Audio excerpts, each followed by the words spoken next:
pada kesempatan kali ini kami dari kelompok 7 akan menjelaskan tentang hasil proyek kami yang mengambil tema website toko online futsal match. Sebelum membahas lebih lanjut tentang website toko online futsal match kami, izinkan kami perkenalan terlebih dahulu. Saya sendiri Dava Fauzan Hadiansyah dengan NIM 200513970024. Saya Muhammad Didi Wahyudi dengan NIM 200513970040. Saya Ananta Alif dengan NIM 200513970074. Ya, langsung saja kita mulai ke sesi yang pertama, adalah penjelasan tentang pengembangan aplikasi website toko online futsal match. Aplikasi website toko online futsal match, kami menjual perlengkapan olahraga sepak bola dan futsal. Dan untuk pembayarannya, kami menggunakan payment gateway via Midtrans. Software yang digunakan untuk merancang dan mendesain aplikasi futsal match yaitu bahasa pemrograman PHP, Visual Studio Code, Laravel versi 8, Bootstrap CSS, JS, dan database-nya menggunakan MySQL. Aplikasi ini mempunyai 3 kelebihan utama, yaitu keamanan default Laravel, jadi keamanannya sudah cukup baik. Kemudian juga user friendly dan tentu saja easy to use. Website ini memiliki 3 hak akses, yaitu admin atau pemilik aplikasi, pengguna yang ingin membuka toko, dan penggunaan biasa. Admin ini memiliki hak penuh untuk mengakses seluruh halaman.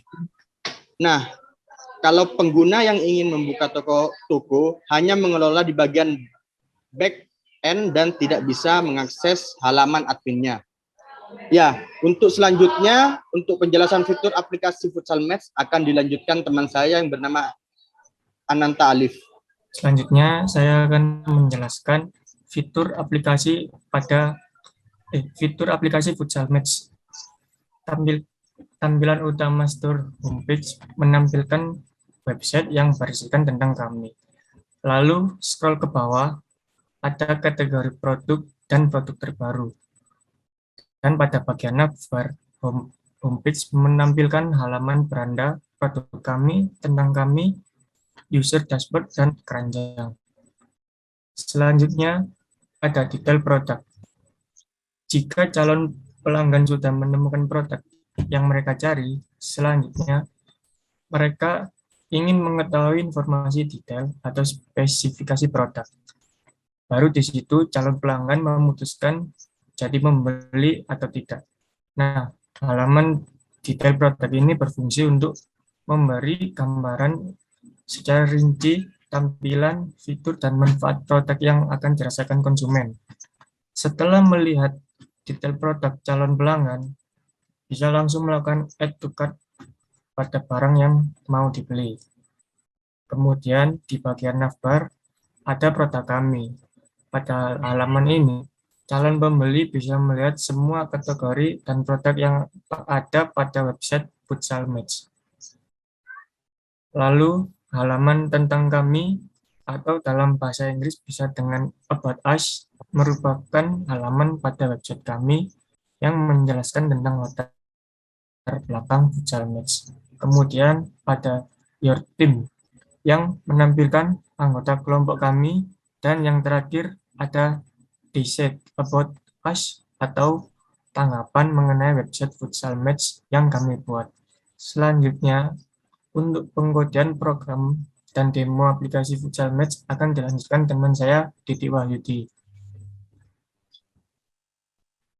Pada tahap awal sebelum membuat database, kita perlu menganalisis database terlebih dahulu. Kami juga sudah membuat analisis database sendiri dalam bentuk Entity Relation Diagram atau biasa dengan disebut ERD. Kurang lebih tampilannya seperti ini. Jadi pada contoh ERD di sini menjelaskan terdapat entitas, atribut, dan proses apa saja yang terjadi pada saat customer ingin membeli barang dari futsal match kami. ERD tersebut kami jadikan gambaran untuk membuat sebuah sistem database futsal. Dapat dilihat pada RD yang kami buat, terdapat 7 entitas di dalamnya. Ketujuh entitas tersebut adalah produk, produk galeri, kategori, card, user, transaksi, dan transaksi detail. Setiap entitas memiliki atributnya masing-masing. Pada setiap transaksi dari RD yang kami buat juga mengandung beberapa atribut yang digunakan dalam prosesnya. Seperti contohnya saat user ingin membeli barang, maka proses yang terjadi di user dimintai datanya seperti alamat tujuan dan nomor HP. Dengan tujuan untuk pengiriman barang yang sudah dibeli. Setelah menyelesaikan tahap analisis database, hal yang paling perlu kita pahami adalah struktur folder dari Laravel itu sendiri.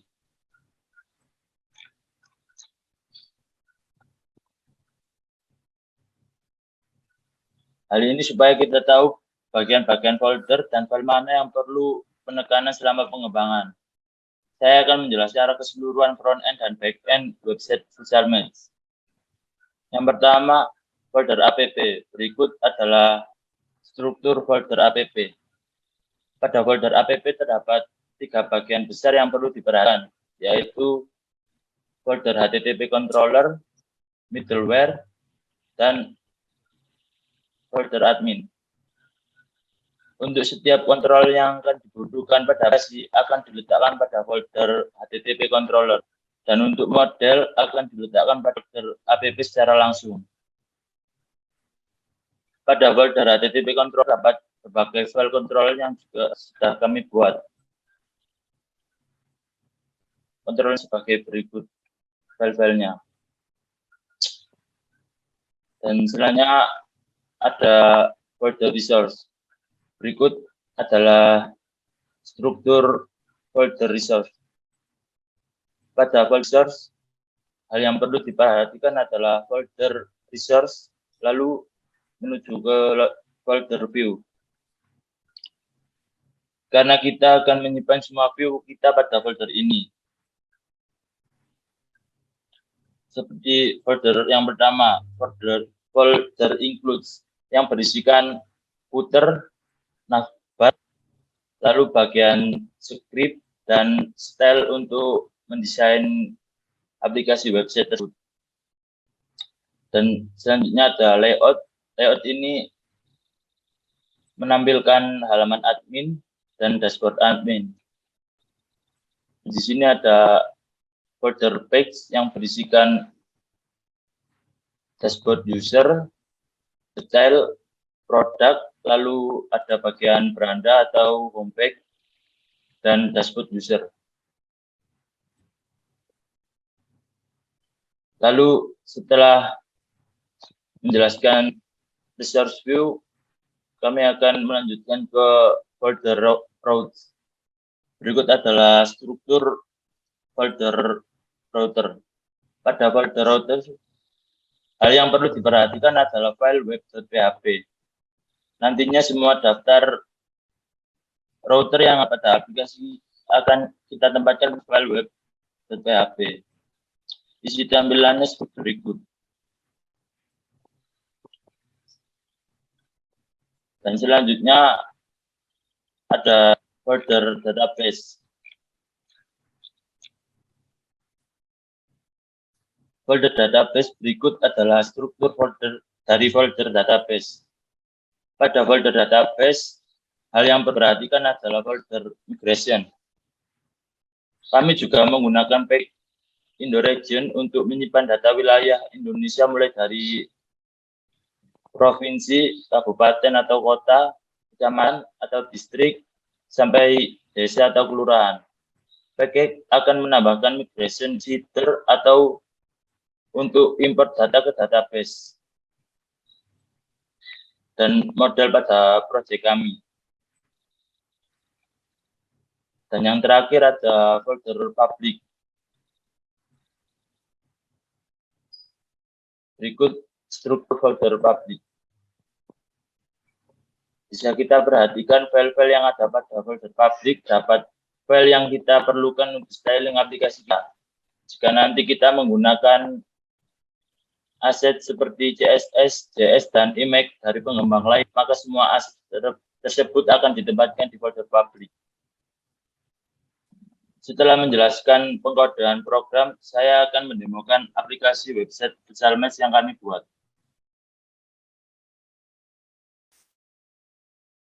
Di sini saya sudah login website menggunakan akun admin yang sudah saya buat. Dan saya akan menampilkan halaman tentang kami terlebih dahulu.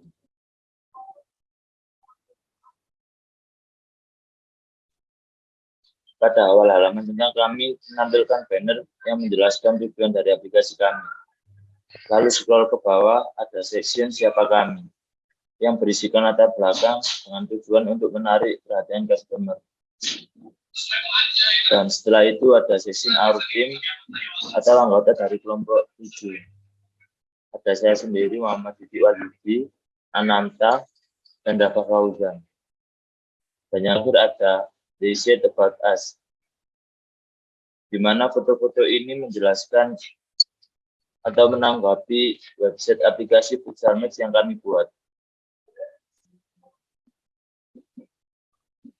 Lalu kemudian saya akan contohkan dengan membuat akun baru.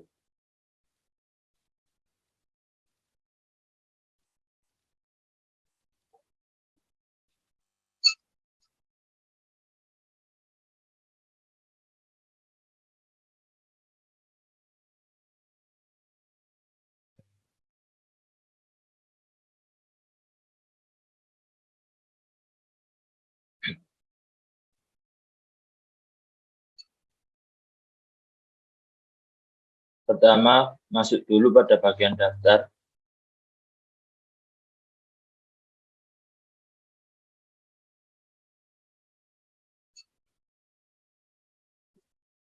Di sini saya akan mencoba membuat akun baru.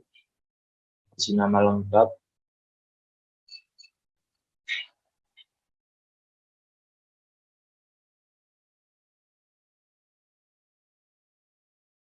Lalu alamat email.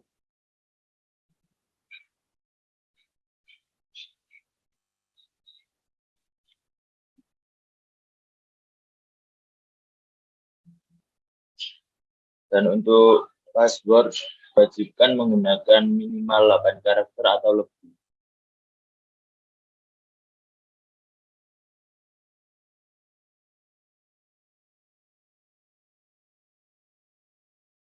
Lalu di sini juga ada opsi untuk memilih ingin membuka toko atau tidak.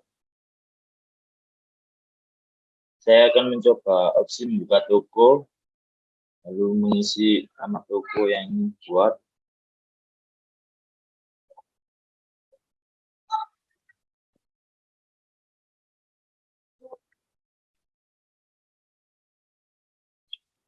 Lalu pilih kategori. Di sini juga sudah tersedia beberapa kategori. Dan untuk kategori itu sendiri hanya bisa dibuat melalui hak akses admin.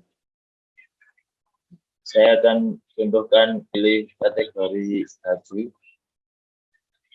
Kemudian daftarkan akun.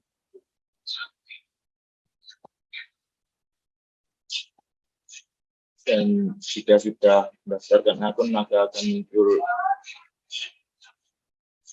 seperti ini. Nama yang sudah dibuat tadi.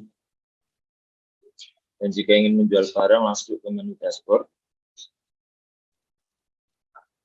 Pada tampilan awal dashboard, menampilkan data customer, total penghasilan penjualan, dan total transaksi. Selanjutnya, bagian My Product. Di sini sudah ada semua barang, sudah saya upload di bagian hak akses admin.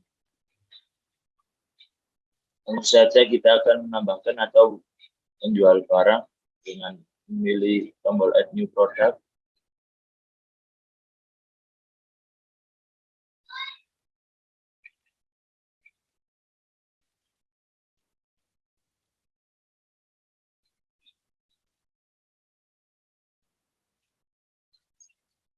Saya akan menambahkan produk baru sesuai kategori. Isi nama produk.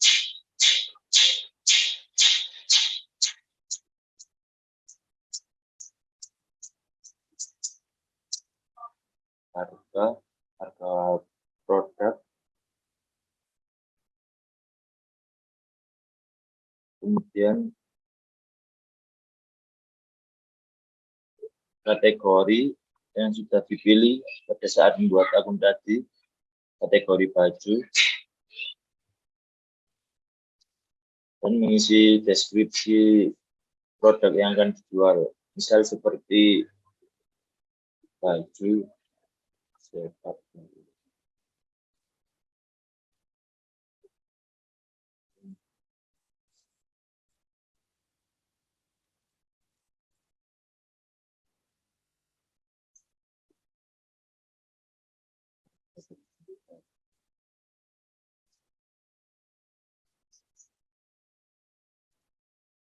Kemudian menambahkan thumbnail atau gambar produk yang ingin dijual.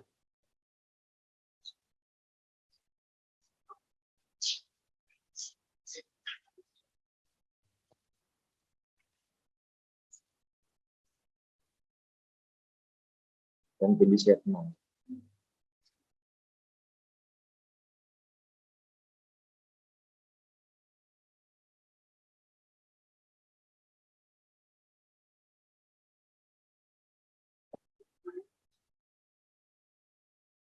Barang sudah terupload. Kemudian saya akan mencoba membeli barang yang sudah ditambahkan melalui akun yang sudah membuka toko tadi. Saya masuk ke halaman hak akses admin terlebih dahulu. Dan di sini hak akses admin juga bisa membeli barang dari customer yang buka toko tadi.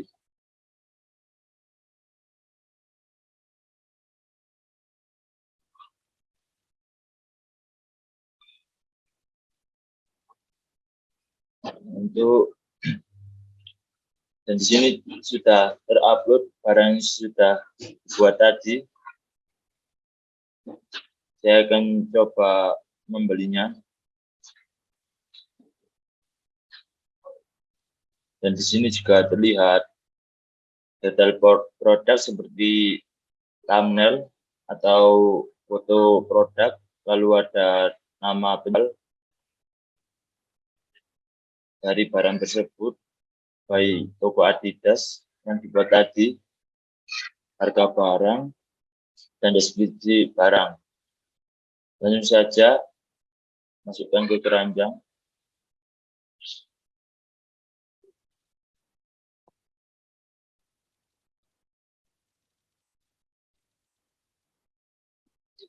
Pada halaman add to cart ini bisa menambahkan dan menghapus barang yang akan di-checkout.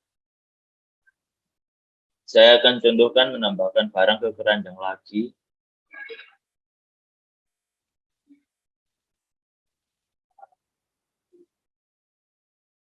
Nah, pada bagian keranjang akan terupdate dan total pembayarannya juga akan terupdate. Saya akan coba hapus. Maka otomatis akan langsung terhapus dan terupdate di bagian keranjang sama total pembayaran. Kemudian yang paling penting mengisikan data alamat tujuan. Untuk alamat pertama saya coba isi alamat saya sendiri.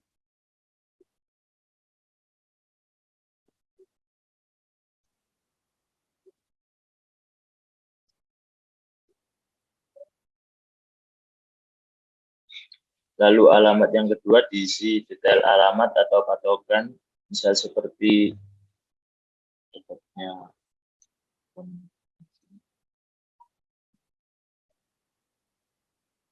pilih provinsi. Untuk data wilayah provinsi dan kota, kami menggunakan package dari Indoregion.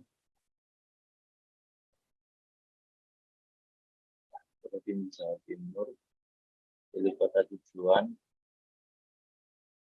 isi postal code, dan tambahkan nomor handphone.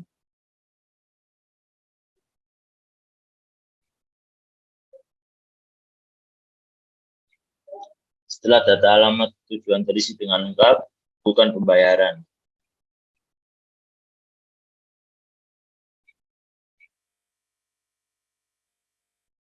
maka akan langsung menuju payment gateway via Mitrans. Untuk metode pembayarannya sendiri ada banyak pilihan seperti transfer, GoPay, Indomaret, bank transfer juga ada banyak pilihan. Saya akan mencoba memilih metode pembayaran melalui GoPay, lalu scan barcode. Di sini juga ada cara pembayarannya.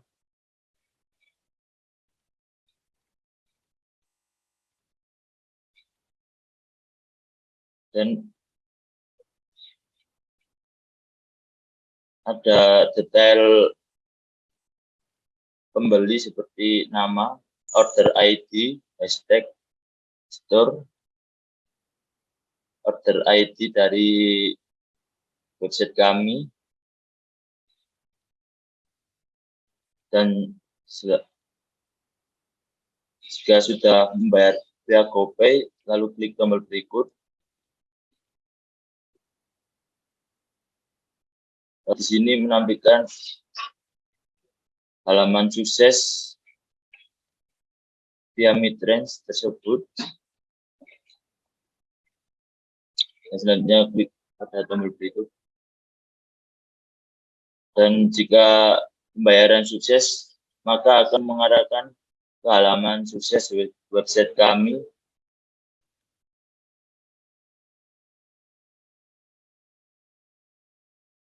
Dan untuk melihat hasil transaksi, pergi ke halaman dashboard,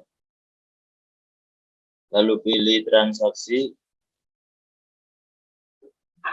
by product. Di sini akan menampilkan data transaksi yang sudah dibeli tadi dan juga menampilkan data transaksi seperti tanggal pembayaran, alamat tujuan, status pesanan. Untuk status pesanan ini masih pending karena masih belum diverifikasi oleh si penjual bank. Saya akan coba kembali ke akun yang saya sudah buat tadi untuk memverifikasi pesanan.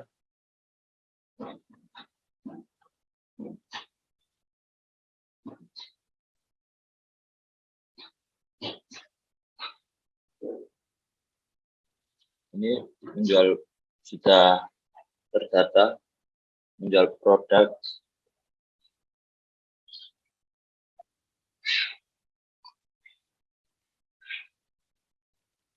Dan jika pembayaran berhasil, maka pihak Mitrans juga akan mengirimkan notifikasi melalui email yang saya hubungkan pada Mitrans. Saya akan coba cek email. Untuk notifikasinya kurang lebih seperti ini. Ini error karena kami masih menggunakan sandbox atau uji coba pada konfigurasi Mitrans. Untuk notifnya menampilkan merchant ID dari Mitrans itu sendiri.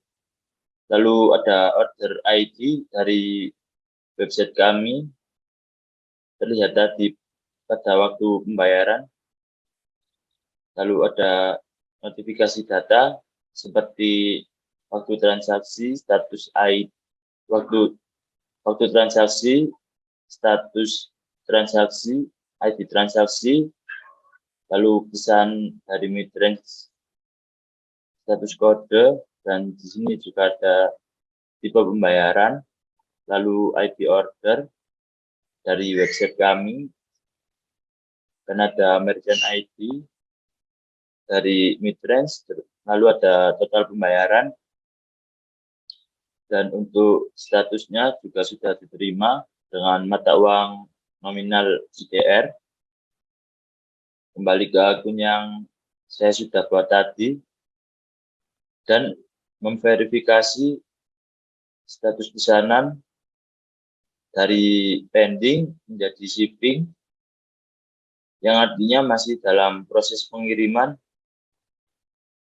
Dan untuk resi itu sendiri juga akan diupdate seperti saya akan coba contohkan.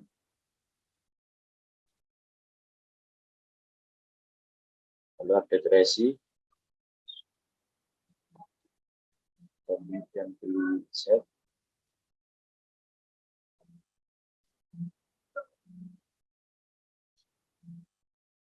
Dan kembali ke akun akses admin tadi atau akun yang membeli produk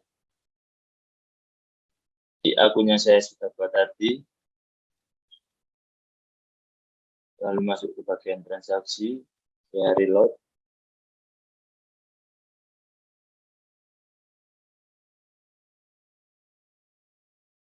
Kemudian ke produk.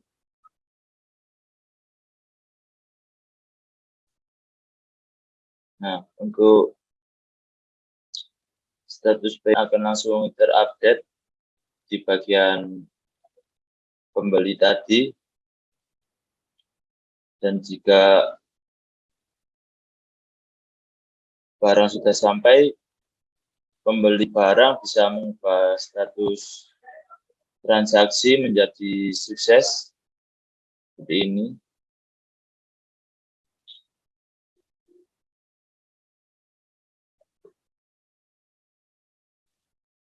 Dan untuk kembali ke halaman akun yang menjual barang,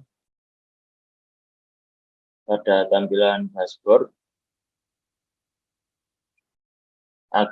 pada tampilan dashboard akun yang sudah saya buat tadi otomatis akan terisi total penghasilan dan total data transaksi dari barang yang sudah dijual tadi.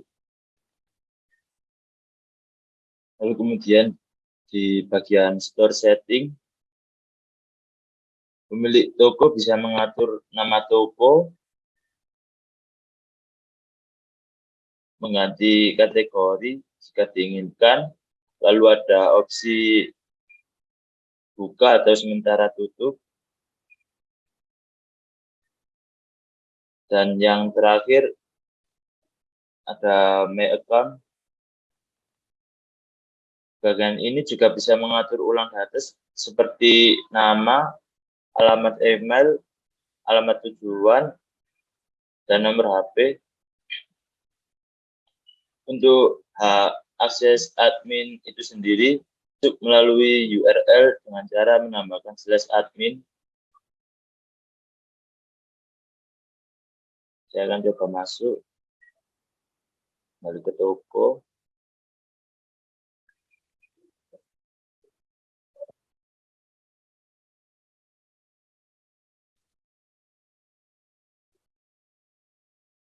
Saya tambahkan /admin. Dan user biasa maupun user yang membuka toko tidak bisa masuk melalui URL tersebut. Jika kita coba, maka akan otomatis kita coba, maka otomatis akan kembali ke tampilan awal. Langsung saja menuju halaman admin. Untuk halaman admin itu sendiri, tampilan awal dashboard sama seperti akun yang membuat toko, ada total customer,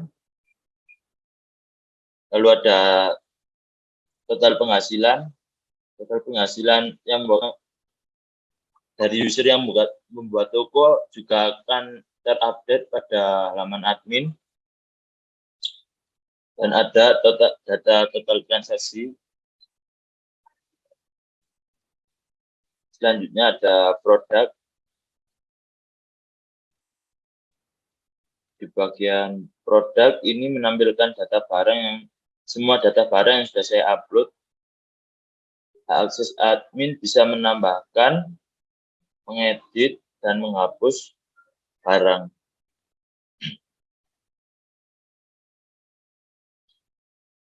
Di sini juga ada kolom pencarian untuk memudahkan akses admin mencari barang yang ingin dihapus atau diedit.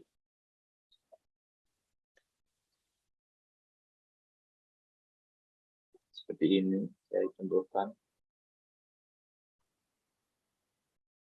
maka akan muncul.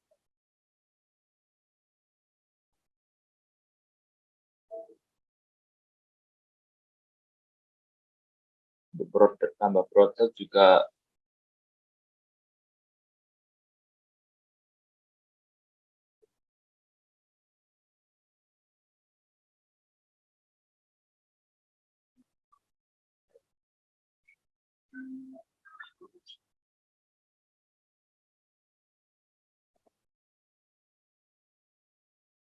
kemudian bagian galeri hanya hak akses admin yang bisa menambahkan dan menghapus barang yang dibuat pada bagian produk.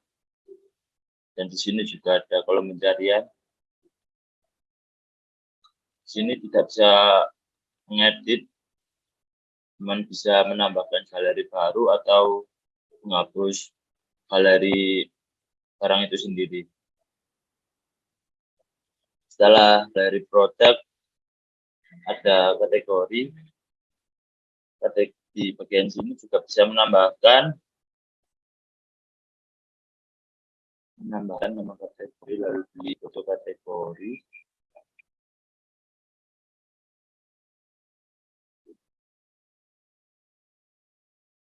Mengedit kategori itu sendiri dan menghapusnya. Lalu ada data transaksi, data transisi itu sendiri. Yang tadi untuk data transaksi juga bisa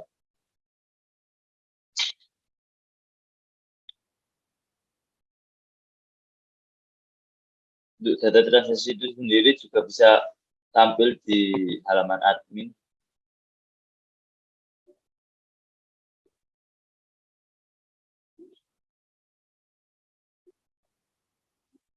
Ini juga bisa diupdate tadi menjadi status shipping. Ini masih loading.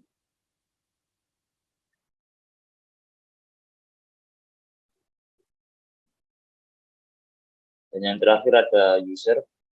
Di sini menampilkan semua data user yang sudah melakukan registrasi akun dan juga bisa mengedit atau menghapus data user.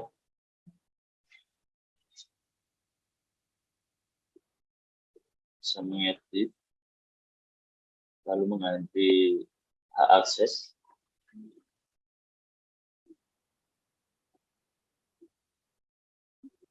Hak akses admin juga bisa menambahkan user baru dengan mengisikan nama email, lalu email user dan password. Mengisikan hak akses apa yang ingin dibuat.